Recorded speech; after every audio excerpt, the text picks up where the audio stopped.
Olá, vocês estão me escutando? Sim. Estamos. Boa tarde, gente. Eu sou Fernanda, eu sou da AMBA e também sou da engenharia ambiental. E hoje eu e Sara vamos conversar com vocês um pouco sobre sustentabilidade no dia a dia em relação ao gerenciamento de resíduos sólidos domiciliares e compostagem. Hoje a gente vai falar mais sobre a parte de separação. Ah, a Juliana vai. Ju, pode passar, só para a gente mostrar os tópicos da apresentação de hoje. A gente vai falar um pouco sobre a legislação pertinente que existe no Brasil hoje em relação ao gerenciamento de resíduos, um panorama geral dos resíduos no Brasil, as classificações dos resíduos domiciliares, importância da separação, da destinação correta e coisas mais específicas, como funciona a Light Recicla e a coleta seletiva da Conlube, mais voltado para nossa realidade aqui no Rio de Janeiro. Se tiver alguém que não seja do Rio, se pronuncie também, mas a gente focou mais nisso para ter uma aplicação prática, e também a construção de aterros e a justiça ambiental. Pode passar, Ju. Então, só para a gente se apresentar, como eu já falei, eu sou a Fernanda. Sara, quer se apresentar? Oi, gente, boa tarde. Eu sou a Sara. Eu tô na AMBAR também. Eu sou aluna de Engenharia Ambiental do terceiro período. E hoje eu vou estar aqui com a Fefa falando um pouquinho sobre separação de resíduos e GRS. E a Ana, a Clara, a Dani e a Ju, eu não sei nem se elas estão por aqui, eu acredito que até estejam, mas elas vão. Acho que elas podem se apresentar para vocês melhor na quinta-feira, que elas vão ministrar o mini curso na quinta-feira.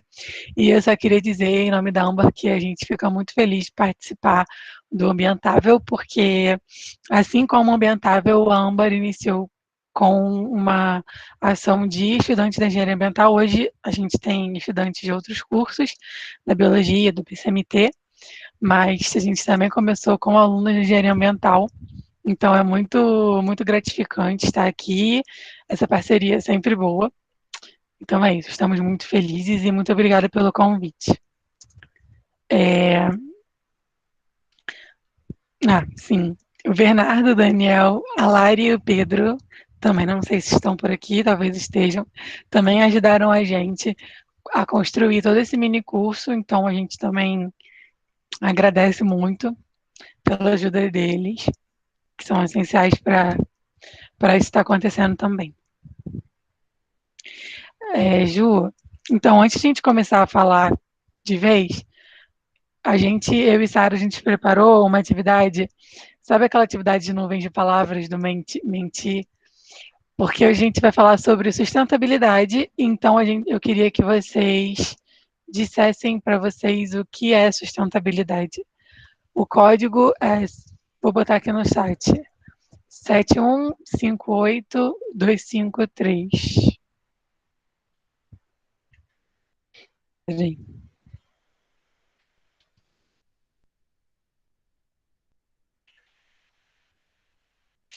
Eu vou compartilhar minha tela, Ju, aí se você puder parar agora, depois você volta, por favor. Que aí é só para a gente ver se está todo mundo alinhado na nossa ideia. Peraí.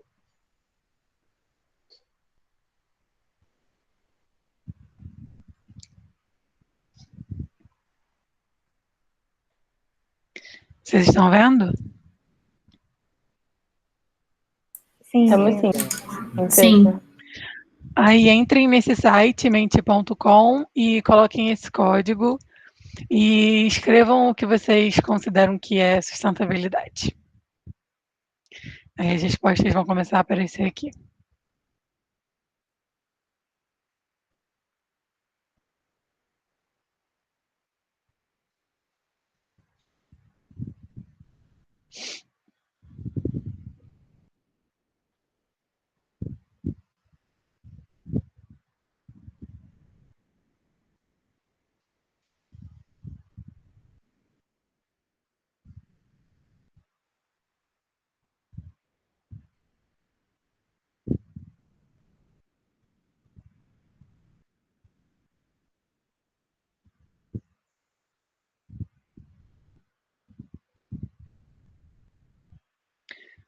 Será que eu fiz isso direito?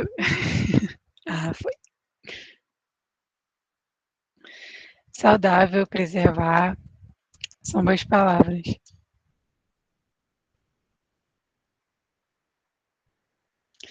Hum.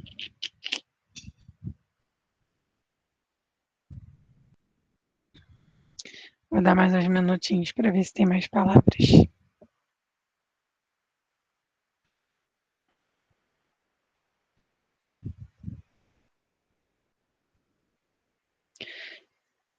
Isso é barulhinho de chat, eu não consigo ler. Se alguém puder, se for alguma coisa, avisem aqui, tá? Por microfone. Como eu estou compartilhando a tela, eu não consigo olhar o chat agora.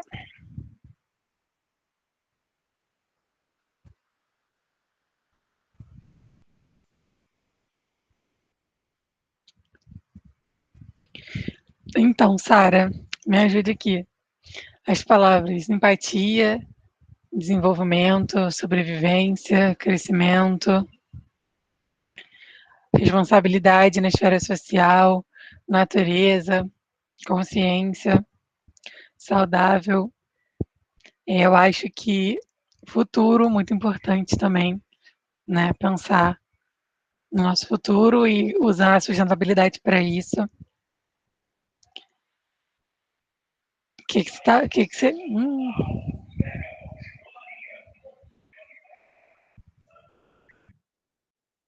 Acho que tá todo mundo bem alinhado, sim, Fefa. Vou entender o intuito. Estão me ouvindo? Eu mutei aqui porque estava passando um carro de som. Deixa eu ver nesse Então, eu acho que as palavras têm tudo a ver com o que a gente está querendo falar hoje. Então, isso é muito bom, na verdade, porque responsabilidade, futuro, tudo que a gente vai falar hoje tem muito a ver com o que a gente deveria e deve fazer para que a gente tenha um futuro bom, sustentável e que a gente saiba nossas responsabilidades também como cidadão. Enfim, esse é todo o objetivo do nosso mini curso hoje e na quinta-feira. Então, parabéns pelas respostas, gostei delas e eu acho que estamos alinhados também. Eu acho que a gente pode então começar oficialmente. Eu vou parar de compartilhar, mas eu vou até tirar um print. Pronto.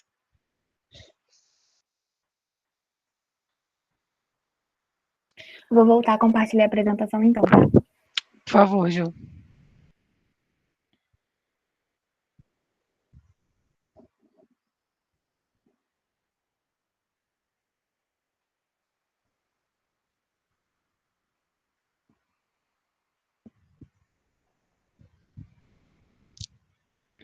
Então, a gente vai começar falando um pouco sobre sobre a legislação vigente mais importante, que diz respeito ao gerenciamento de resíduos, que é a Política Nacional de Resíduos Sólidos, né?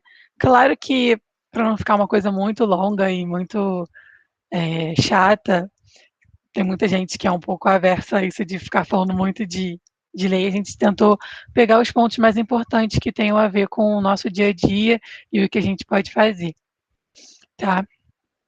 Então, todas as diretrizes relativas à gestão integrada de gerenciamento de resíduos sólidos estão nessa lei, menos dos resíduos radioativos, mas eu acho que, espero que ninguém aqui gere esse resíduo radioativo em casa.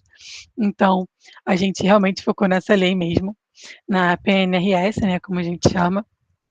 E vou dar aqui uma lida rápida, mas, enfim, ela diz que ela discorre sobre o gerenciamento de resíduos sólidos, conjunto de ações exercidas, direta ou indiretamente, nas etapas de coleta, transporte, transbordo, tratamento, destinação final e a disposição final dos rejeitos. E quando ele fala em gestão integrada, ele quer dizer que é um conjunto de ações que tem várias variáveis, como as dimensões políticas, econômicas, ambientais, cultural, social. Então é isso, a gente pegou essa parte da lei mesmo. Também é só vocês, se alguém quiser ler mais sobre a Política Nacional de Resíduos Sólidos, também é só qualquer coisa, Google, tem tudo lá direitinho. Pode passar, Ju. Porque a gente, na verdade, vai focar em algumas partes específicas dela. E, para começar, a gente queria falar um pouco das definições de certas palavras.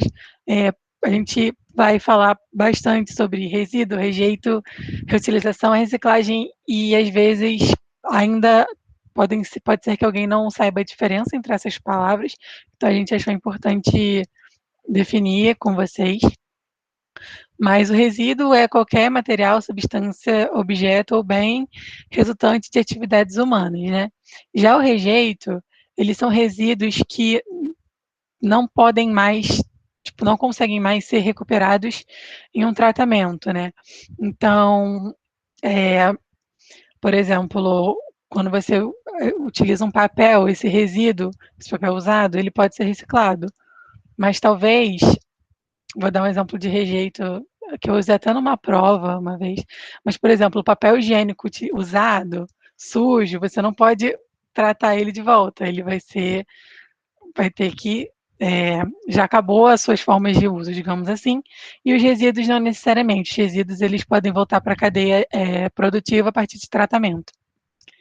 E a reutilização é quando você tem aproveitamento de resíduos sólidos, mas você não muda ele por transformação biológica, física, físico-química. Então, por exemplo, você tem vários retalhos, você faz uma colcha. Isso é reutilização. E reciclagem é quando tem uma alteração das propriedades. Então, é quando você pega a garrafa PET e transforma em tecido, né? Que essa é uma tecnologia que já existe hoje. Então, a gente só pegou essas definições que também estão na lei para que fique mais fácil o entendimento, caso alguém não saiba dessas diferenças. Pode passar, Ju. Então, na lei, há uma hierarquia das ações de manejo dos resíduos. E o que isso quer dizer? Quando a gente está na escola, a gente aprende os 3 R's, né? Reciclar, reduzir, enfim. É mais ou menos isso, mas não são só 3 e não tem só R's. Começa com a não geração dos resíduos e da redução. A não geração e a redução tem muito a ver também com o consumo, né? Da gente repensar o nosso consumo, o que a gente compra, o que, consequentemente, a gente também joga fora. Então, enfim, tem a ver com essa parte, que a gente vai falar um pouco bastante sobre isso na quinta-feira. Vai ser a parte sobre consumo consciente também. Então, eu acredito que essas duas partes sejam mais englobadas no próximo dia de mini curso. Logo depois vem a reutilização, como eu dei o exemplo das malhas. Depois a reciclagem, depois o tratamento e depois a disposição final adequada. Então, essa hierarquia é muito importante para a gente ver o que é prioritário para fazer quando a gente tem um resíduo. Pode passar, Ju. A lei também classifica o resíduo de acordo com a sua periculosidade. A gente vai falar sobre os nossos resíduos domésticos, então por isso que é bom a gente repassar aqui que os resíduos de classe 1 são os perigosos, inflamáveis, corrosivos, reativos, tóxicos, patogênicos e cancerígenos. E eles vão direto para aterros especiais, né? Então, enfim, eles não têm tratamento possível. O resíduo de classe 2, eles são não inertes, classe 2A, não inertes, né, que são os que têm mais características dos resíduos domésticos. E os de classe 2B, eles não se decompõem ao serem dispostos no solo como os materiais de construção civil, que, pelo que eu me lembre, os materiais de construção civil têm até uma legislação própria em relação ao manejo. Então, eles são um pouco diferentes porque eles realmente não se decompõem. Então, não faria sentido eles irem para o mesmo lugar dos outros resíduos. Por isso que eles são diferenciados. Uma coisa muito importante dessa lei é a responsabilidade compartilhada. Ela enfoca bastante que tanto o Estado, quanto as indústrias, quanto o cidadão, eles têm uma responsabilidade para a gestão correta dos resíduos. O Estado ele tem que fazer a coleta, o transporte, o transbordo do lixo da forma com a melhor forma possível, né? Qualidade dos serviços, que isso é uma coisa que, enfim, nem sempre a gente tem. As empresas, elas têm que se comprometer a usar, por exemplo, embalagens que sejam mais fáceis de ser separadas, porque a gente vê muitas embalagens, às vezes, com uma mistura ali de material que não dá para diferenciar onde a gente jogaria, aquela embalagem acaba indo para o lixo não reciclável e indo para mais lixo para o aterro, que a gente tem que evitar, né? Então, as empresas devem se comprometer com esse design de embalagens também, não só de embalagem, né? Também toda a parte dos próprios resíduos que a própria produção faz. E o cidadão tem que se comprometer na parte, principalmente, da separação dos resíduos, que é o que a gente vai falar mais a fundo daqui a pouquinho, né? A Sara vai falar. Então, é isso. Pode passar, Gil. Dando um exemplo dessa responsabilidade compartilhada, eu trouxe aqui falar só para citar um pouco sobre a coleta seletiva, né? Como eu falei, todo mundo tem uma participação, né? Tanto o Estado quanto as indústrias, quanto o cidadão, para ter uma coleta seletiva funcional. Então, no CONAMA, ela é dividida por cores: azul é papel, vermelho plástico, verde vidro, amarelo metal, preto madeira, laranja perigosos, branco, creio eu que seja ambulatorial, roxo radioativo, marrom orgânico e cinza não reciclável, né? Pessoas do FJ do CT já sempre veem as latinhas lá. Em muitos lugares já tem, né? E tem essa coleta seletiva. Mas em alguns lugares, acredito eu que no Rio seja assim também, depois a Sara pode confirmar. Mas a coleta é dividida em lixo seco e lixo úmido. O lixo seco seria todos os não orgânicos, digamos assim, papel, vidro, plástico. E o lixo úmido seriam os orgânicos. Em alguns lugares a separação é feita assim também. Pode passar, Ju. Outro instrumento da lei é a logística reversa, né? Está prevista na lei. Alguns tipos de resíduo você não deve jogar fora. Ele deve voltar para o seu fabricante para que ele possa ser ou descartado corretamente ou voltar para a cadeia de produção a partir de algum tratamento. Então, a logística convencional é aquela logística produtiva que a gente está acostumado, de que a matéria-prima vai para o fabricante, para o comércio, para o consumidor e para o lixo. Né? É aquele ciclo que a gente já está acostumado de uma logística convencional produtiva. Na logística reversa, o que acontece é que a coleta seletiva e a reciclagem, né, desse material, mas também na coleta seletiva o consumidor tem que se comprometer a devolver o resíduo para algum ponto de coleta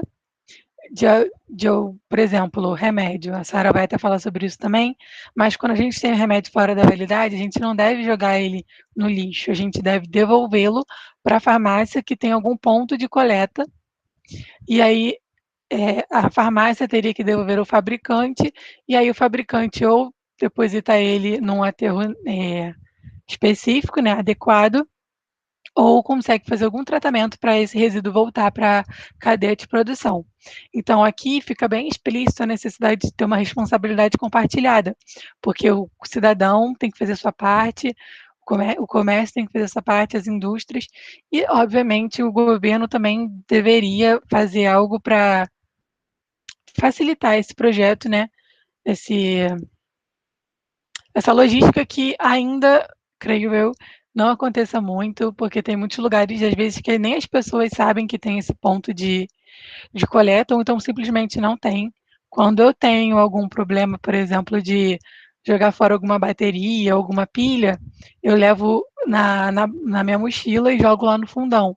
Porque, sinceramente, perto da minha casa eu não sei onde tem um ponto de coleta para esse tipo de resíduo eletroeletrônico. Então, assim, isso ainda é uma coisa que a gente tem dificuldade, mesmo a lei sendo feita há 10 anos, isso ainda não é uma realidade no nosso país. Pode passar, Ju. Aqui é só um pouquinho para falar dos tratamentos, né? Mas a gente não vai focar muito nisso, não. É só para falar que quando a gente fala de reciclagem, permite o retorno de material ao ciclo produtivo, mas tem um porém. A reciclagem ela precisa ser viável economicamente. Então, não é todo material reciclável que, de fato, vai ser reciclável, digamos assim, porque nem sempre vale o custo de transporte ou, enfim, de produção para você reciclar aquele material. Então, assim, vou dar um exemplo. Pelo que eu me lembro de uma aula de reciclagem que eu assisti, só tem reciclador de isopor no sul do Brasil. Então, talvez não seja viável economicamente pegar, por exemplo, um isopor do norte e levar para lá. Às vezes é mais caro o transporte desse isopor e o processo desse isopor do que o lucro dele voltar para a produção. Então, é muito importante a gente lembrar disso, porque muitas vezes se fala que a reciclagem é a solução de tudo, e poderia ser, só que não acontece ainda por causa desses embrólios. Talvez se houvessem mais, por exemplo, empresas recicladoras em mais cantos do país, por exemplo, mais incentivos a esse tipo de indústria, isso pudesse mudar. Então, isso é só uma coisa para, enfim, a gente pensar, né? Porque a gente às vezes acha, não, é só reciclar, não preciso pensar no meu consumo, se isso vai ser reciclado depois e vai voltar para a cadeia produtiva, não necessariamente. Então, acho que a gente, como consumidor, a gente tem que pensar muito também na parte consciente de comprar as coisas e do resíduo que a gente gera. A compostagem, que vai ser o nosso tema de quinta também, é a reciclagem da matéria orgânica, né? Não vou dar spoiler, mas na quinta-feira a Ana e a Ju e a Dani vão falar um pouco mais sobre isso com vocês. E eu coloquei mais um exemplo aqui, tem outros tratamentos, mas o coprocessamento, por exemplo, ele usa os resíduos como substituição parcial de combustíveis. Então, um exemplo, o pneu de carro que já está careca, que não tem mais utilidade, ele é queimado, né? E aí essa combustão serve de combustível para outros processos por causa da quantidade calorífera, né? Da queima do pneu. Então, enfim, existem formas de tratar o resíduo, muitas formas, mas tudo depende da viabilidade e dos incentivos que a gente, como, enfim, todos os incentivos que a gente não tem e poderíamos ter para esses tratamentos serem ainda maiores e trazer mais lixo ainda para serem tratados. Pode passar, Ju. Então, Fernanda, oi, Ana. é só um comentário que eu lembro da sala de reciclagem. A professora falou também dos espelhos, que não tem nenhuma recicladora de espelho, porque simplesmente as pessoas não se desfazem de espelhos normalmente, então não vale a pena. Eu lembro disso. É verdade, a Ana, ela fez comigo essa aula. E assim, eu não sei se a Ana concorda comigo, mas eu acho que mudou a minha visão sobre muita coisa, porque a gente Nossa, total. que a reciclagem é a salvação de todos os problemas de resíduos que a gente tem. E assim, poderia ser, mas não é, porque tem muitas coisas, muitas variáveis nesse meio. Então, enfim, quem faz Sim, engenharia ambiental puxa essa, não, a FRJ puxa essa matéria que vale a pena. maravilhoso. A professora é ótima também. E sobre a disposição final de resíduos, né, lixões e aterros sanitários. Os lixões, nessa lei que a gente está conversando agora, eles são proibidos, era para eles serem terminados até 2014. Só que desde então isso nunca aconteceu, né? Então toda hora esse prazo vai sendo revogado, revogado, revogado. E aí no novo marco de saneamento que saiu esse ano, o ano passado, já estou até perdida, o Covid me fez me perder toda, mas o prazo se estendeu para 2024. Então, tem mais 4 anos aí para os governantes tentarem acabar com os lixões, que também, assim, a gente pensando no tema da ambientável, né, vale a pena a gente citar isso. Os lixões também são lugares que foram totalmente esquecidos pelo poder público. Tem muitas pessoas que ainda moram lá e, assim, vivem desse dinheiro de catador, né? A gente tem muitas pessoas que vivem nos lixões sendo catadores de lixo, sustentando famílias assim. Então, tem que ter muito cuidado com o que a gente fala sobre simplesmente fechar lixões. Não é de um dia para o outro, tem que ter todo um estudo. Talvez tenha que pegar esses catadores, criar cooperativas para que eles continuem trabalhando, mesmo em aterros, enfim, no transbordo, em toda essa questão, porque muita gente, assim, vive à margem da sociedade nesses lixões. E também tem muitos problemas socioambientais relacionados à criação dos aterros sanitários, que a Sara vai até falar um pouco mais tarde, sobre o caso, acho que do aterro de Seropédica, se não estou enganada. Mas a gente colocou dos aterros porque eu acho que o dos lixões meio que já é uma coisa inerente, que a gente já sabe que acontece, mas eu queria também recomendar um documentário chamado Lixo Extraordinário, que é sobre o lixão de Gramacho. Enfim, eu já assisti umas 5 vezes na escola, em casa, porque eu amo esse documentário. Então, é isso. Tem a ver com tudo isso que o Ambientável vem conversando esse ano, que é um tema super importante, super relevante e atual. Então, a gente quis também deixar esse adendo aí. Mas, hoje, a destinação ambientalmente correta dos rejeitos ainda é o aterro sanitário. Então, pode passar, Ju.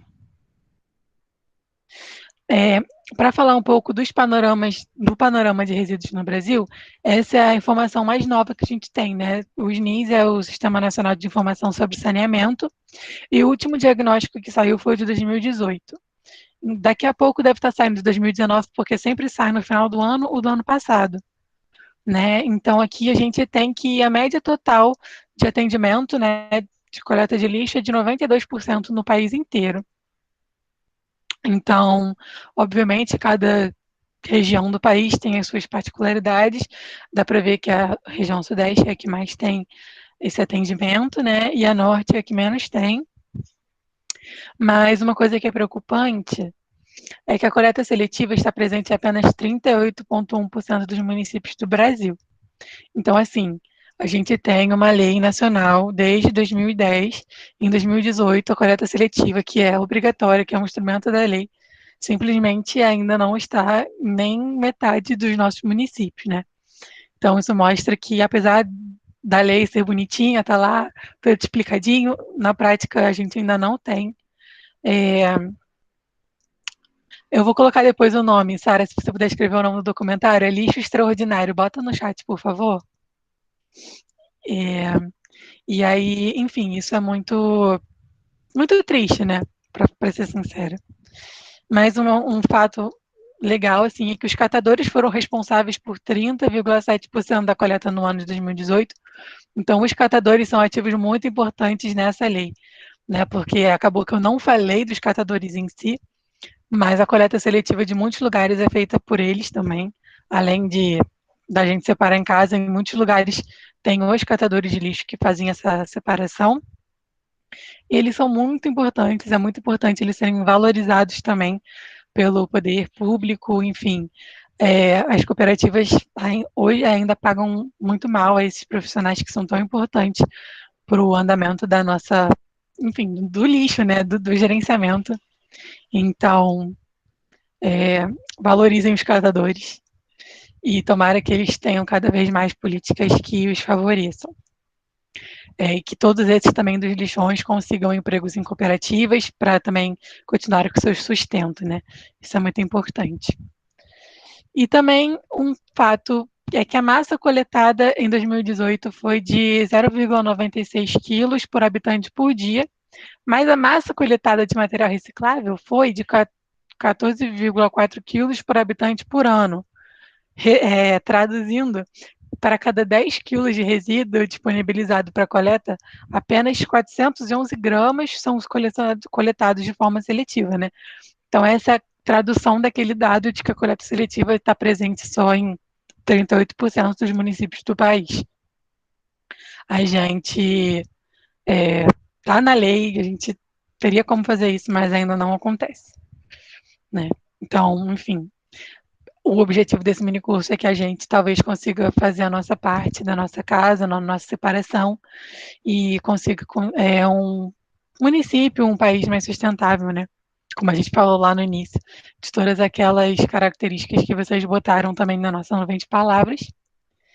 E também foi o que eu falei dos lixões, 13% dos resíduos ainda vai para os lixões, que estão há 10 anos falando que tem que fechar e ninguém fecha. A maioria já vai para aterro sanitário, né? E algumas partes. Passou a moto, desculpa. E algumas partes para aterro controlado, para alguns tipos específicos de resíduos. Mas então é só para a gente ver que, enfim, apesar de 2018, 8 anos depois, continuou, a gente continua tendo lixões, né? Que isso também é algo bem, bem negativo no nosso panorama. Pode passar, Ju. Eu acho que agora é com a Sara. É isso mesmo. Oi de novo, gente. Mais sobre como manejar os resíduos que a gente produz em casa. E assim, antes de começar, é muito importante que aqui a gente vai estar falando assim, um cenário super ideal, todo mundo consiga manejar todos os resíduos, mas acho que todo mundo conhece a sua realidade. E é importante a gente fazer o máximo que a gente conseguir.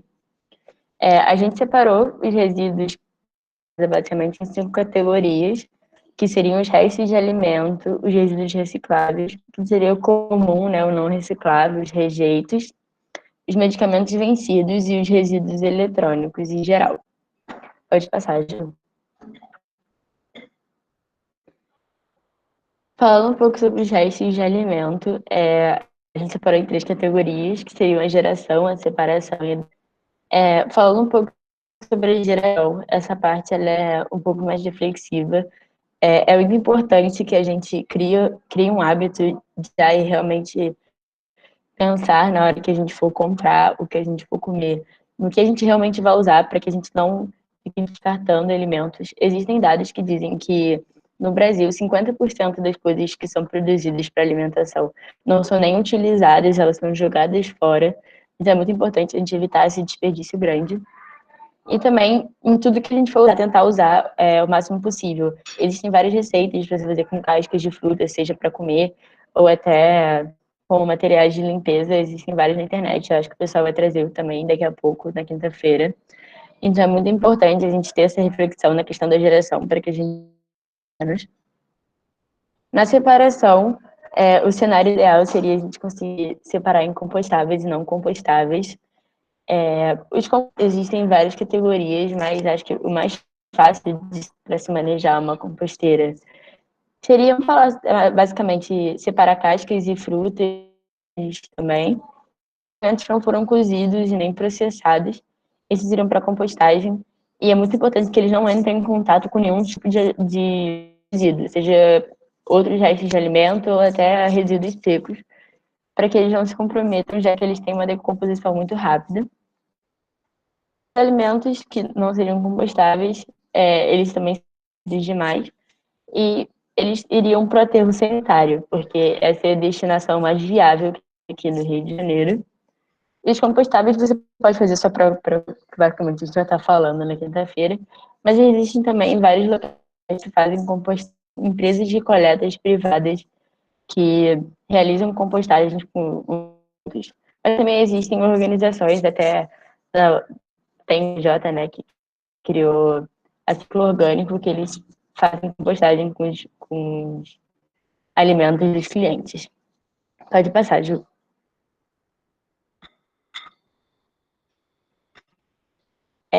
E aí, como a FIFA já citou, a gente tem a questão dos aterros sanitários. Por que é tão importante essa questão da gente mandar o mínimo de resíduos orgânicos possíveis para dentro de um aterro sanitário? E eu trouxe 3 fatores principais, que são a geração do chorume, a contaminação dos lençóis freáticos e também a emissão de metano. Eles acabam possuindo muita água, eles têm uma decomposição muito rápida. Então, quando eles se decompõem e entram em conjunto com outros resíduos, eles geram o chorume. Também pode acabar contaminando corpos da água e comprometendo tanto a qualidade do solo do local, ou até a qualidade da água que a gente usa para consumo.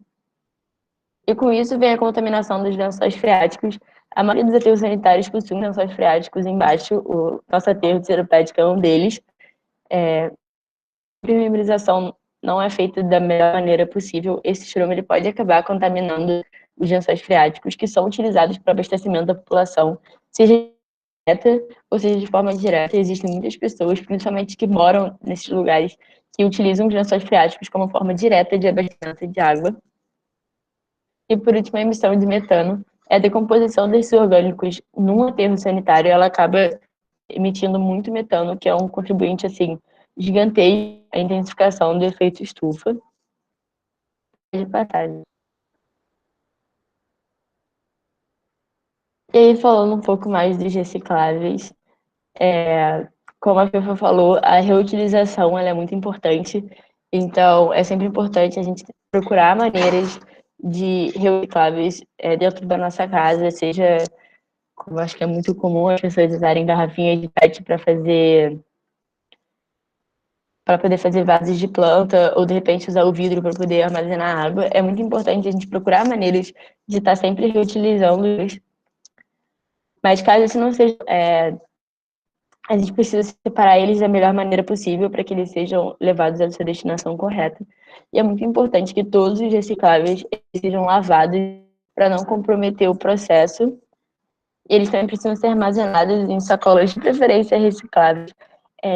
Eu sei que hoje em dia a gente tem assim, uma sacolas biodegradáveis, mas é muito importante que a gente não utilize sacolas biodegradáveis em recicláveis, porque elas podem acabar comprometendo a qualidade dos recicláveis, principalmente no chover bastante.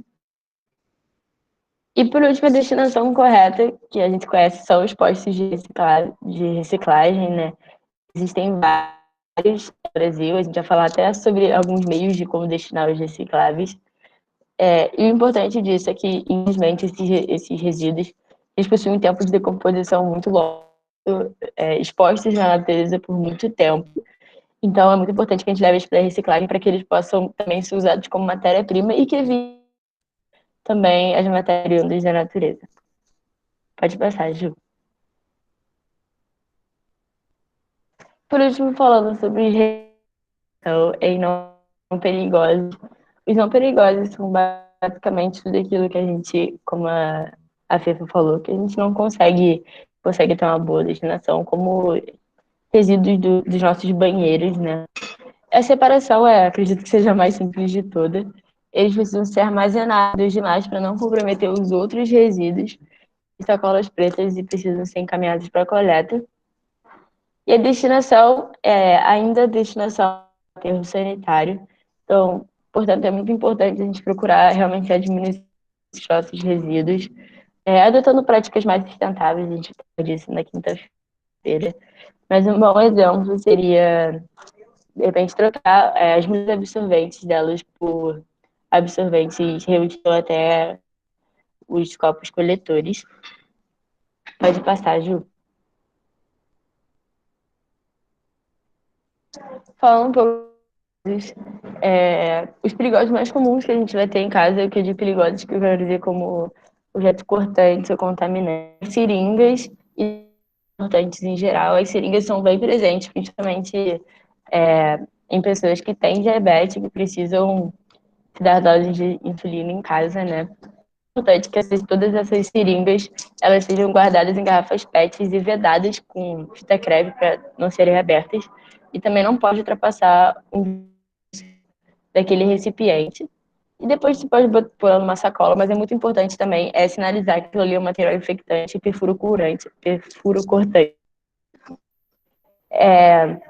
E sobre a destinação, existem postos de coleta em postos de saúde e até em farmácias. As farmácias que vendem, que você as seringas da própria farmácia. E sobre os objetos cortantes, são basicamente vidros, cerâmicas. E se você não conseguir comum, embrulhar eles em jornal ou papelão, qualquer coisa que consiga conter ele. E é bom utilizado também, que é o material cortante. Existem pontos de coleta que recebem eles, mas isso também, como as meninas já disseram, não é muito comum. Então, eles também podem... E para eles serem coletados, é muito, muito importante que realmente haja uma sinalização de que aquilo é um material que pode ser cortante, e também é muito importante em que ele seja embalado em papelão ou jornal para que não machuque os catadores. Pode passar, Ju. E falando um pouco sobre os medicamentos vencidos, a gente achou muito importante trazer isso aqui para cá, porque, infelizmente, isso não é muito difundida e, assim, o descarte incorreto desses medicamentos pode gerar consequências gigantes, tanto para a natureza quanto para a população. É um problema de saúde do gerenciamento dos medicamentos vencidos. E é importante que eles sejam separados e postos em sacolas recicláveis, que for da preferência. E eles também não podem ser botados em sacolas biodegradáveis, porque esses resíduos não podem entrar de jeito nenhum em contato com a natureza. E não são possíveis, eles são pontos de coleta. Todas as farmácias elas são obrigadas também a ter o esquema de logística reversa, então você pode qualquer vencido. E falando um pouco sobre o descarte incorreto dos medicamentos, ele pode acarretar em contaminações de solo e corpos, comprometer os nossos alimentos ou até através da ingestão direta, não só para a gente, como também para os animais em geral. O que vai acontecer é que a maioria das vezes as pessoas só jogam no lixo esses medicamentos e acabam e alguns trabalhadores que podem estar trabalhando ali, eles podem montar esses medicamentos, ingerir esse medicamento por conta da contaminação do lençol freático. A gente acaba ingerindo em geral. Por isso que ele é um problema gigante de saúde pública, não só pela questão dos trabalhadores, mas não levam a sério a questão da ingestão de medicamentos. O costume de olhar as datas de validade estima que 28% das intoxicações por conta de medicamentos vencidos. E muito isso é por conta dessa falta de divulgação dessa informação. E outro problema grande é a questão dos antibióticos. Os antibióticos, quando eles são deixados na natureza, eles não têm uma decomposição rápida, muitas vezes eles ficam milhares de anos sem. Pode acontecer que ele pode entrar em contato com as bactérias que ele deveria vencer e criar uma resistência maior ainda.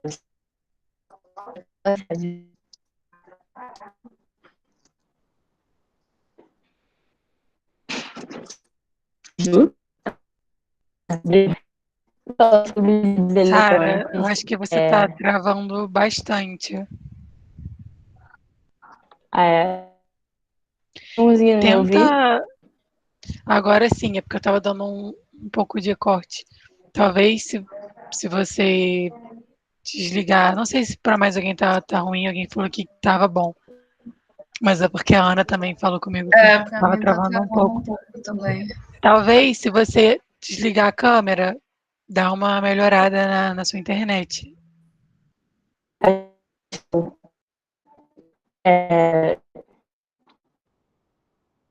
Ficou alguma coisa no cara, então para o pessoal que eu posso ter problema nenhum de estar gravando. Só não deve entender.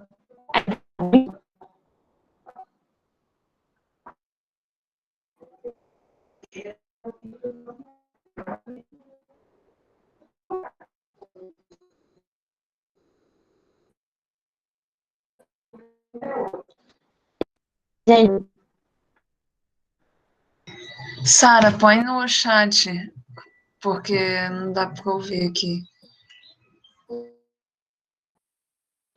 Ela acabou de falar aqui no grupo que a internet dela caiu. Então talvez ela estivesse no 3G, por isso que estava nesse. Tava travando tanto por causa disso.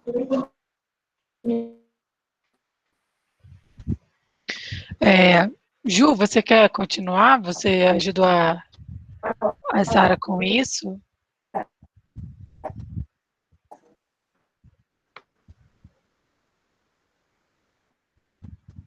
Juliana? Porque qualquer coisa a gente pode tentar seguir daqui, porque a Sara falou que que acha que ela não vai conseguir voltar agora.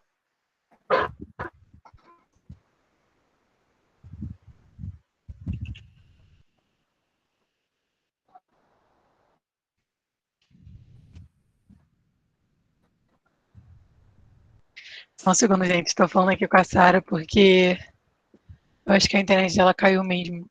Não voltou ainda.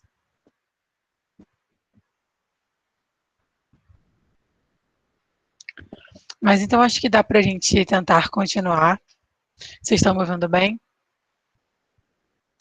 Sim, Fifa. Beleza.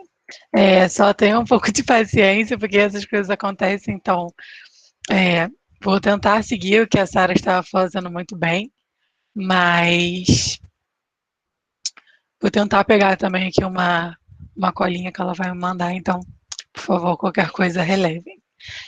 Tem alguma coisa adiante que talvez tenha ficado meio nebuloso para alguém? Podem mandar no chat ou abrir o microfone e falar.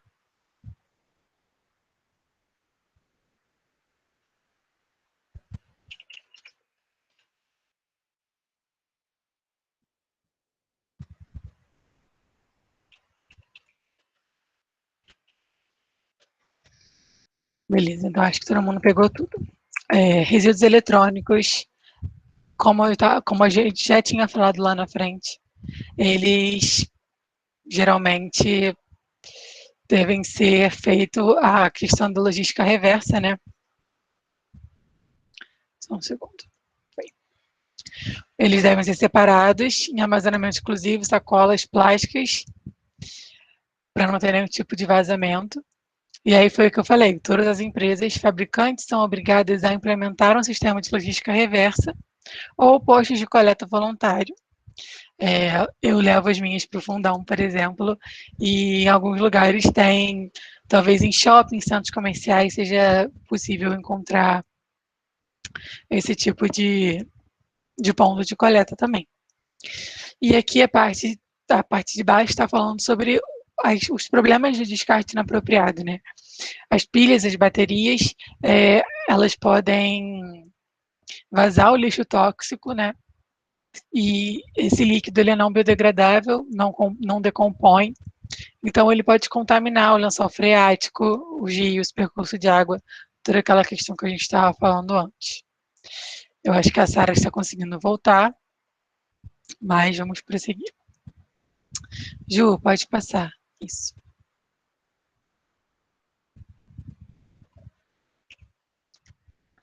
Então, foi.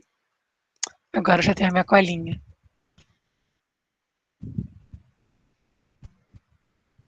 Então, gente, a Light Recicla é uma dica do que vocês podem fazer na prática aqui no Rio de Janeiro. Então, como a gente queria falar sobre ações práticas mesmo, para vocês poderem fazer, a gente resolveu pegar tanto a Light Recicla como explicar como funciona a coleta da SEDAI. Tá? Então, eu vou dar uma olhada na colinha. Mas Light Recicla, ele é um projeto de geração de renda. Ele troca resíduos recicláveis por bônus na conta da energia elétrica. Então, em 2011 que ele foi implementado. E ele já beneficiou mais de 16 mil pessoas e arrecadou 11 mil toneladas de resíduos e 80 mil litros de óleo de cozinha usados, porque a Light Recicla também pega óleo de cozinha. Acho que a Sara voltou. Sara, você está aqui? Voltei, vocês conseguem me ouvir agora? Sim, agora está ótimo. Mas se quiser deixar sem o vídeo para por via das dúvidas. Acho que eu vou deixar então, Esse só para. Pode falar. Esse bônus é um desconto gerado na conta de energia ou é outro tipo de coisa? É na conta de energia mesmo. No próximo slide tem o passo a passo de como conseguir, aí eu posso explicar melhor como funciona o bônus. Pode seguir daqui então, Sara, por favor. Beleza. Então, e também tem uma pergunta, desculpa, Sara, mas o Bruno perguntou como é que está funcionando durante a pandemia, e se você puder também falar disso depois. Posso sim. Então, eles tinham parado durante a pandemia, né? Mas agora eles já estão de volta. Alguns horários mudaram, então é bom dar uma olhada no site da Light. Eu posso deixar aqui depois, onde tem os horários certinhos. Então, como a Fefa estava falando, né, o programa do Light Recicla é esse projeto sustentável que incentiva a geração de renda e através de produtos recicláveis e dá bônus na conta da energia elétrica. Essa imagem aí do lado tem basicamente tudo que a gente pode levar num ponto de coleta. Eles vão coletar tudo que é reciclável e também óleo de cozinha. É muito importante a gente ter essa destinação correta do óleo de cozinha, para que eles também não contaminem nossos corpos hídricos. Pode passar, Ju. E aqui tem o passo a passo de como adquirir o abatimento na conta de luz. O primeiro passo é o cadastro. O cadastro você vai até um ponto de coleta que tenha próximo da sua casa, próximo do estabelecimento. Ele também funciona para empresas com a sua conta de luz e um documento oficial para provar que é você e aquela pessoa. E assim você vai receber um cartão do cliente. Esse cartão do cliente é muito importante que você leve ele todas as vezes. E ele também vai te garantir um acesso aos seus bônus. Na próxima é só você levar os seus resíduos até o ecoponto. Você pode levar quantas vezes você quiser, mas eles têm um horário de funcionamento e geralmente esse horário de funcionamento ele é um pouco reduzido, então é importante estar olhando. A Juliana já mandou aqui o site da Light.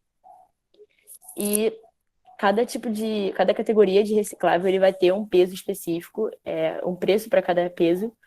E o que acontece é que depois no site da Light, onde você entrar, onde você tiver cadastrado, eles vão te dar o valor exato que você tem desse abatimento na conta de luz. E o que é legal é que você pode, se for do seu interesse, você pode dividir e pegar uma parte desse bônus para sua conta de luz e doar outra parte para alguma instituição social que eles têm cadastrado. Tem várias instituições bem legais. Eles também têm um documento lá com todas listadas. Pode passar, Ju. E aqui a gente trouxe os ecopontos principais. Esses são os ecopontos da Light mesmo, mas ele também tem alguns parceiros que ficam em outros lugares, também podem ser acessados no site da Light. Sim, Ellen, é muito bom, é muito legal, é um incentivo bem legal à população para que a gente possa ingressar mais na questão da reciclagem, né? Que é algo que é muito importante, não só para a questão do meio ambiente, mas também é um gerador de emprego assim, gigante aqui no Brasil. E aí tem alguns pontos, tem no Leme, no Maitá, tem perto do Santa Marta, no Terreirão, Miguel Pereira, eles são bem espaçados. Mas se você não achar aqui nenhum que tenha perto da sua casa, você pode procurar no site da Light também os pontos parceiros. Pode passar, Ju. E aí, falando um pouquinho sobre a coleta seletiva da Conlurb, né? É algo que a Conlurb começou a implementar. E basicamente o que eles vão fazer vai ser coletar também os recicláveis. Aí nessa foto tem tudo que a Conlurb coleta e o que ela não coleta. E eles dão alguns passos assim para que a gente consiga participar da coleta seletiva. O primeiro como eu já disse, os recicláveis eles têm que ser sempre lavados e secos. E eles pedem para a gente guardar principalmente em sacos transparentes para que não confundam os catadores que vão chegar para coletar o lixo que vai para a coleta normal. E eles fazem um recolhimento de porta a porta. No site da Conlurb, eles têm uma planilha gigante com todos os bairros e até as ruas que eles passam. Então é só você abrir a planilha que ela vai ser baixada. Aí você dá um Ctrl F, procura o lugar mais perto, vê se passa na sua rua. Tem como pedir também para passar na sua rua.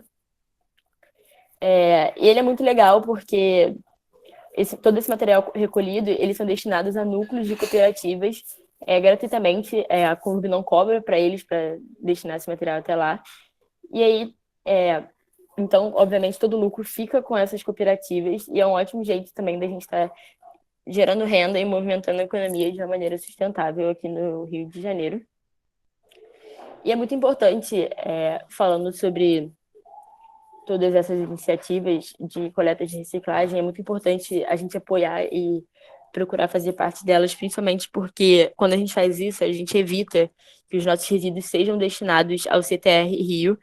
Assim a gente consegue aumentar a vida útil do local e ter o maior aproveitamento desses recicláveis. Pode passar, Ju. E aqui a gente trouxe para falar um pouquinho sobre a construção do aterro e a questão da injustiça ambiental, né? Infelizmente, é algo que a gente vê cada vez mais, a questão da injustiça ambiental presente na construção de aterros.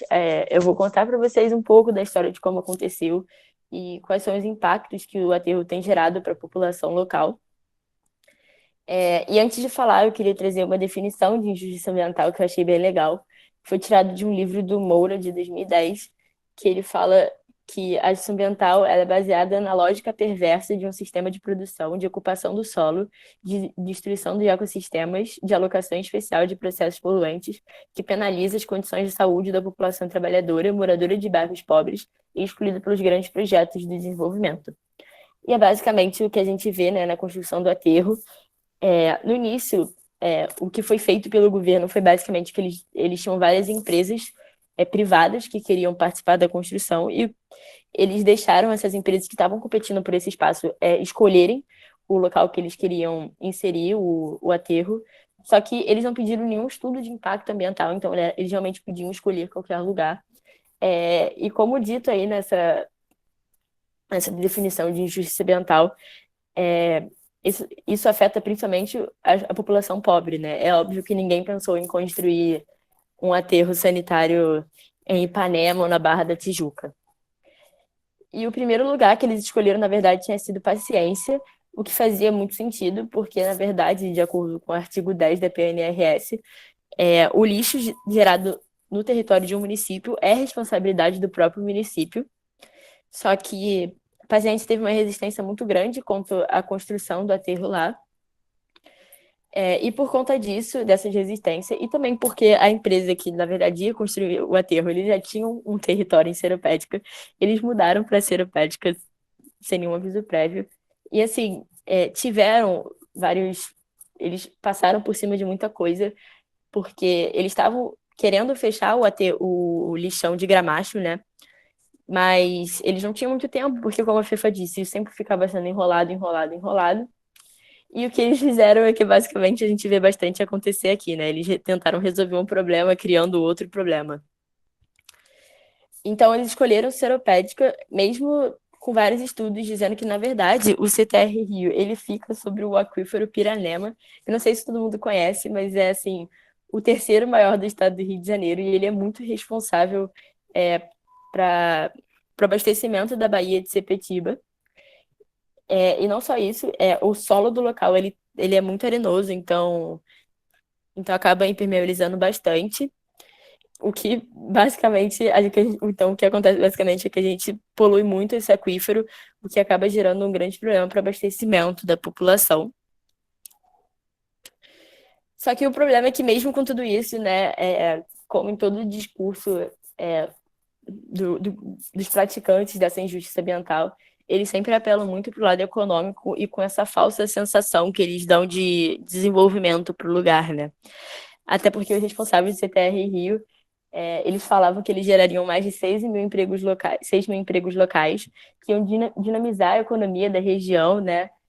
E eles também estariam estimulando uma arrecadação do ICMS ecológico, tentando gerar uma motivação positiva para a população apoiar a ideia da construção, mas o que basicamente eles fazem, né, essa promessa de empregos mal pagos e relacionados a atividades super perigosas, onde eles não vão ter nenhuma assistência, e também uma ampliação na base de impostos do local, causando uma etnização da oportunidade de algumas comunidades economicamente empobrecidas.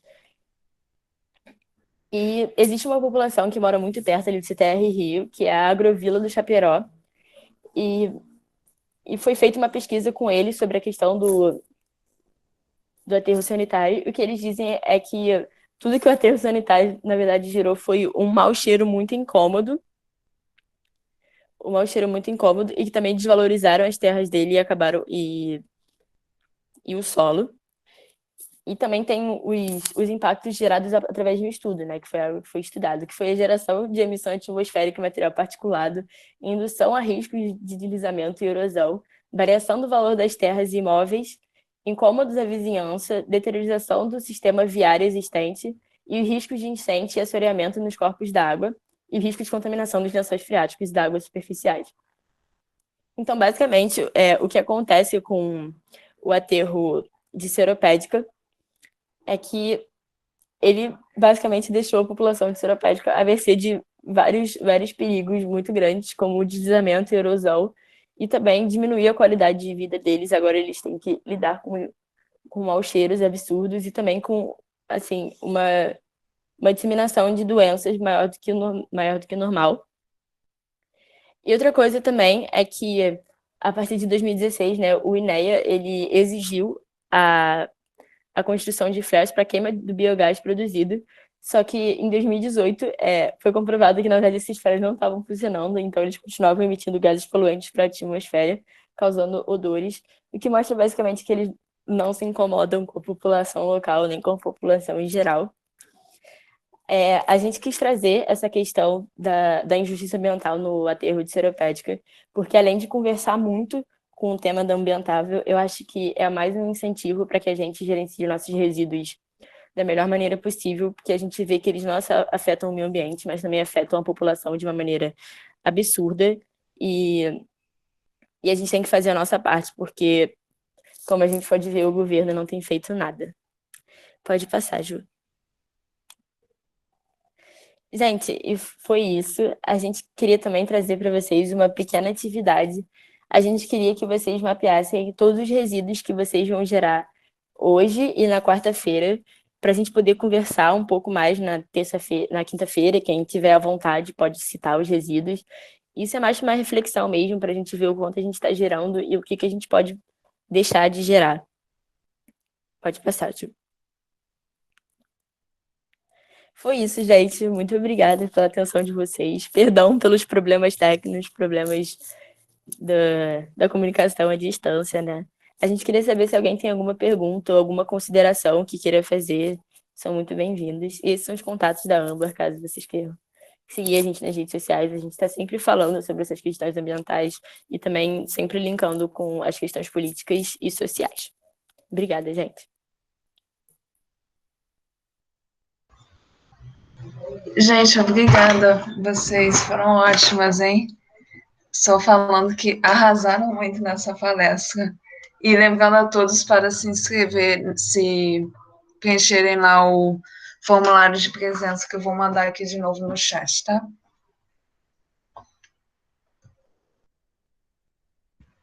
Obrigada, gente. Obrigada, Ana, também. Obrigada, Ambientável, de novo, pelo convite.